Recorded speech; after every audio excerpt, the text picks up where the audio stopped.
جب ہومیوپیتھک میں ہم مزاج کہتے ہیں تو یہ مراد نہیں کہ اخلاق سے بات کرتا ہے یا بد اخلاقی سے. مزاج کا تعلق ہر قسم کے رجحانات سے ہے. مزاج اور رجحان ایک ہی چیز کے دو نام ہیں, اور رجحان میں بیماریوں کے عمل کا رجحان بھی داخل ہے.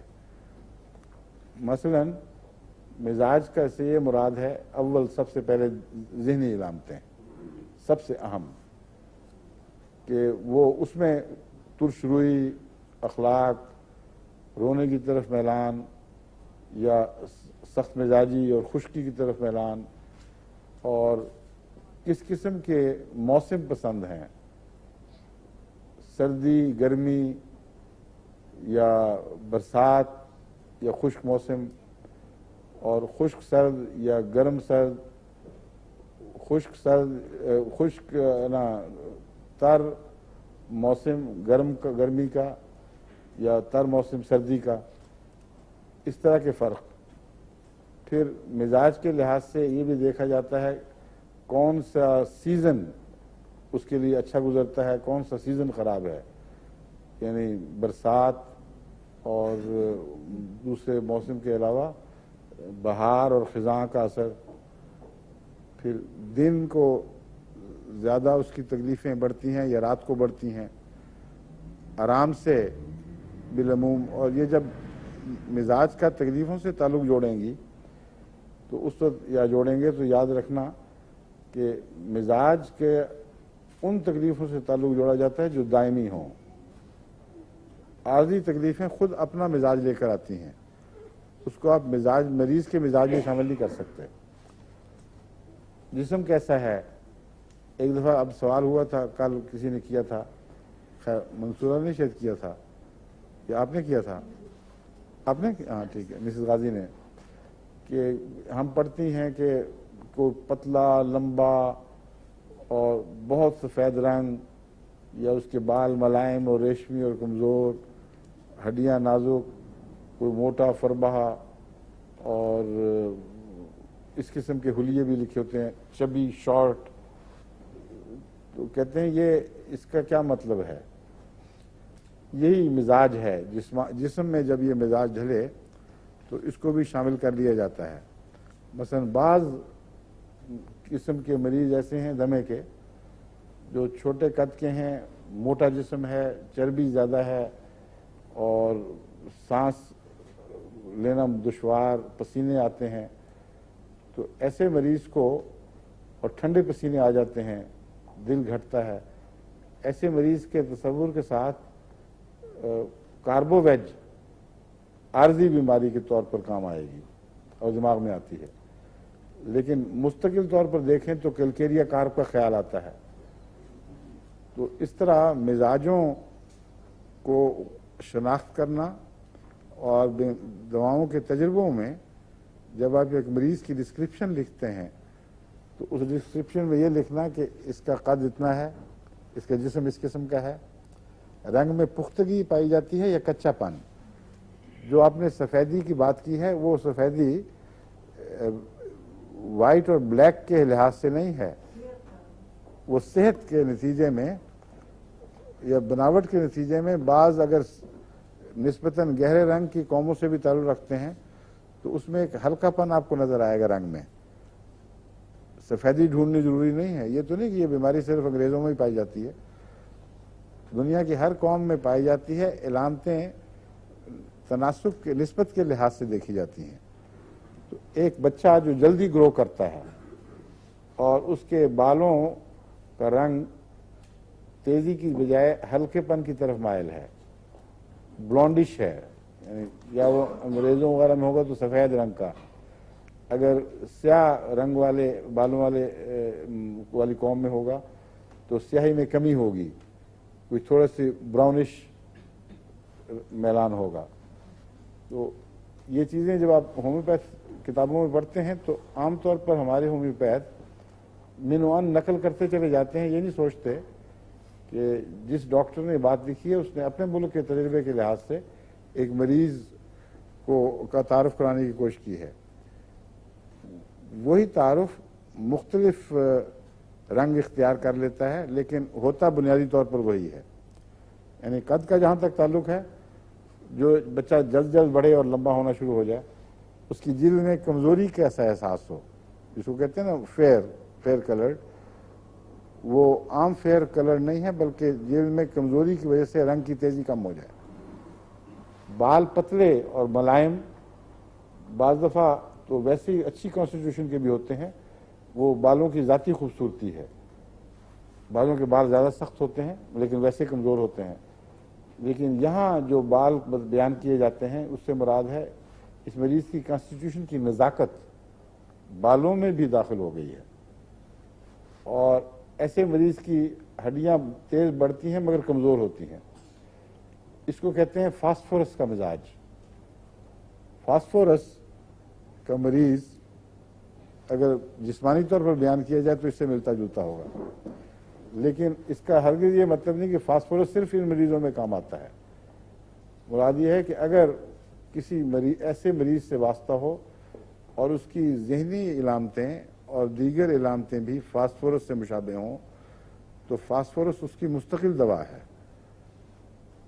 اس کی کانسٹیٹیوشنل دوا، یعنی اس کی جسمانی بناوٹ کی دوا فاسفورس ہے. اور عام طور پر اس کی ہر بیماری میں فاسفورس کچھ نہ کچھ نیک اثر ضرور دکھائے گا، کیونکہ جسم کی بنیادی کمزوری ایسی ہے گویا اس کو فاسفورس کا زہر دیا گیا تھا. تو اس لیے مزاج نوٹ کرنا یہ بڑا ضروری ہے. آرسنک کے متعلق میں نے آپ کو بتایا تھا، کیا مزاج ہے؟ کسی کو یاد ہے آرسنک کا مزاج؟ کیوں جی؟ آپ میں بڑے بڑے قابل لوگ بیٹھے ہوئے ہیں، بتائیں کوئی. آرسنک کا کیا مزاج میں نے بتایا تھا؟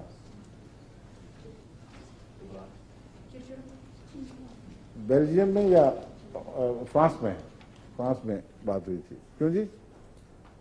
وہ سنا دیا نا آپ نے فرانس والا؟ اچھا، پھر ان کو کیا پتا بیچاروں کو؟ وہ سنا دینا چاہیے تھا نا. جو ہومیوپیتھک ہے وہ ترتیب کے ساتھ چلنا چاہیے، جب ہو فوراً سنا دینا چاہیے، کیونکہ ورنہ پھر آگے جا کے میں حوالے دوں گا کہ وہاں پیچھے کیا کہا تھا، کسی کو پتہ نہیں چلے گا. تو جو ہومیوپیتھک ایڈریس میں نے فرانس میں کیا تھا وہ بھی لگا دیں کسی وقت، مگر پہلے بتا دینا ہومیوپیتھی کے 2 دنوں میں کہ یہ جو ہے یہ فرانس والا تھا، رہ گیا تھا، یہ ہم فلاں دن داخل کریں گے. سمجھ گئے؟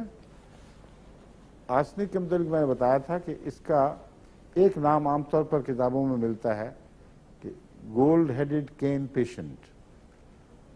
اب گولڈ ہیڈڈ کین کا رواج انگریزی ایک دور سے ہے، ایک دور میں تھا. یہ ایلزبیتھن دور تھا. کہتے ہیں کہ ایلزبتھ کے زمانے میں بہت کلچر پر اور ظاہری بناوٹ پر زور دیا جاتا تھا، اور خاص قسم کے جوان ہوتے تھے جن کو بو کہتے تھے.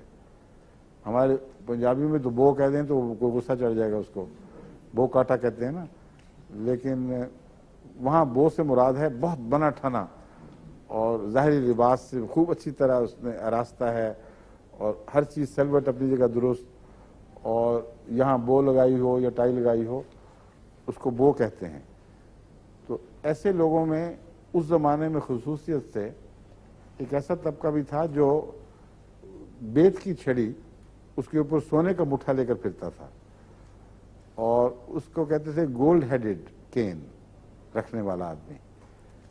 اور عموماً ان کے مزاج اس وقت کے ڈاکٹروں نے جو شناخت کیے وہ یہ تھے کہ وہ لوگ بہت ہی باریک باریک باتوں کا خیال رکھتے ہیں، اور ذرا سی ان کی مزاج کے خلاف بات ہو تو وہ اس کو برداشت نہیں کر سکتے، اور ان کا زور ہوتا ہے ہر چیز بیٹیکولس ہو، ہر چیز سلیقے سے اپنی جگہ پڑی ہو.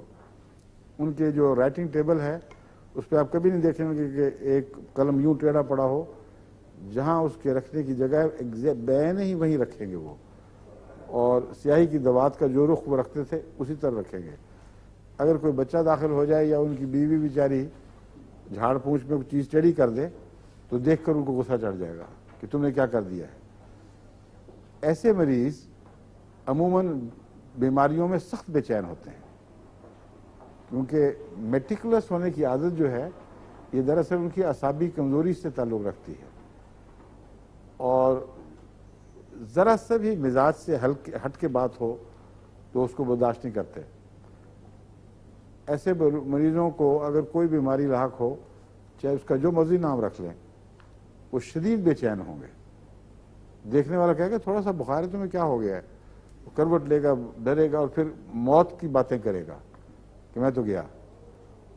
اور ذہنی پریشانی کے نتیجے میں موت کے خوف سے جو کروٹ پہ کروٹ بدل رہا ہے، اس مریض کو آرسنک کا مریض کہا جاتا ہے۔ تو مزاج میں آپ نے یہ بھی دیکھنا ہے، وہ مزاج کے لحاظ سے جلدی ڈر جانے والا ہے، بے چین ہے کہ نہیں۔ اگر وہ بیمار ہوتا ہو اور اس کو خوف طاری ہوتا ہے، اگر ہمیشہ ہوتا ہے تو ایکونائٹ ہو ہی نہیں سکتا۔ ایکونائٹ کو دائمی مریض کا نام نہیں ہے، لیکن آرسنک دائمی مریض کا نام ہے۔ اگر کسی میں ہمیشہ مزاج میں ہر بیماری سے جب بھی اس کو کوئی واقعہ ہو خوف بھی طاری ہو جائے تو اسے آرسنک کا مریض کہہ سکتے ہیں۔ اور نفاست پائی جائے طبیعت میں، اگر نفاست نہ پائی جائے تو جتنا مرضی ڈرے اس کو آرسنک نہیں کہہ سکتے۔ اگر زیادہ رجحان، ذرا بے ہنگم کپڑے، کوئی پرواہ نہیں، اور بعض دفعہ ایسے مریض جسمانی لحاظ سے بھی گندے ہوتے ہیں، نہانے سے ذرا ان کو گھبراہٹ ہوتی ہے، زبردستی پکڑ کے نہلا دو تو نہا لیں گے، ایسے مریض سلفر کے مریض ہیں۔ اور آرسنک اور سلفر میں یہ نمایاں فرق ہے۔ جلن سلفر میں بھی بہت پائی جاتی ہے اور آرسنک میں بھی بہت پائی جاتی ہے، لیکن آرسنک کی جلن عجیب ہے کہ اس کو ٹھنڈ سے آرام نہیں آتا بلکہ گرمی سے ہی آرام آتا ہے، اور سلفر کی جلن جو ہے اس کو ٹھنڈ سے آرام آئے گا، پلسٹیلا کی جلن کو ٹھنڈ سے آرام آئے گا۔ جن عورتوں کو کا پلسٹیلا مزاج ہے وہ ہاتھ پاؤں باہر نکالتی ہیں اور ان کو آرام آ جاتا ہے، بعض دفعہ رات بستر سے ہی وہ پاؤں نکال کے سوتی ہیں، خاص سردی ہو، کیونکہ ٹھنڈی ہوا جب تلووں پر لگتی ہے تو ان کو چین ملتا ہے۔ سلفر کو بھی ٹھنڈ سے آرام آتا ہے، مگر آرسنک کے اندر جلن ہے لیکن اس کو گرمی ہی موافق آئے گی، حالانکہ عموماً گرمی پسند نہ بھی کرے، جس جگہ اس کو جلن ہے اس کو اگر ٹکور دیں گے تو اس کو نسبتاً آرام ہوگا، ٹھنڈ سے اس کی جلن بڑھ جاتی ہے۔ تو یہ سارے مزاج سے تعلق رکھنے والی باتیں ہیں۔ کھانے پینے کی خواہش، نمک پسند ہے یا نہیں؟ اب نمک تو ہر شخص کو پسند ہونا چاہیے۔ مزاج کے معاملے میں اگر ایک ایسی بات ہو جو روزمرہ سے ہٹ گئی ہے، اس کو مزاج میں داخل کرتے ہیں۔ آپ یہ نہ لکھنا شروع کر دیں کہ اس کو نمک پسند ہے، اس کو میٹھا پسند ہے، وہ مرغا پسند کرتا ہے، وہ مچھلی پسند کرتا ہے، یہ سب پسند کرتے ہیں۔ یہ لکھیں کہ نمک پسند نہیں کرتا، میٹھا پسند نہیں کرتا، مرغا اس کو برداشت نہیں ہوتا، مچھلی سے نفرت ہے۔ تو روزمرہ کے مزاج سے ہٹ کر جو کسی مریض کا مزاج ہو اس کو مزاج کہتے ہیں، اور عام مزاج جو ہے اس کو مزاج نہیں کہتے ہومیوپیتھی میں، کیونکہ وہ تو کامن ہے، ہر ایک میں ایک ہی چیز ہے۔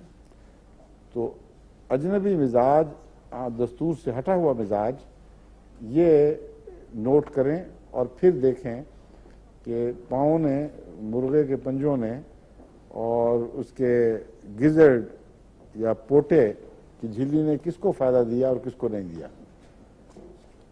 اگر سب کو فائدہ دیا تو بہت اچھی بات ہے، ہر مزاج اس میں شامل ہو جائے گا، پھر اس کا مطلب ہے کہ اس کا دراصل ہومیوپیتھک تعلق کوئی نہیں ہے۔ کوئی دمے کی اندرونی ایسی بیماری ہے، الرجی، جس کو جو خون کے اندر خوف بن کے بیٹھی ہوئی ہے، اس کو یہ شفا دیتی ہے چیز۔ ہو سکتا ہے وہ خوف جو ہیں وہ بعض ریئر ایلیمنٹس کی کمی کے نتیجے میں وہاں کسی جگہ منقش ہوئے ہوں،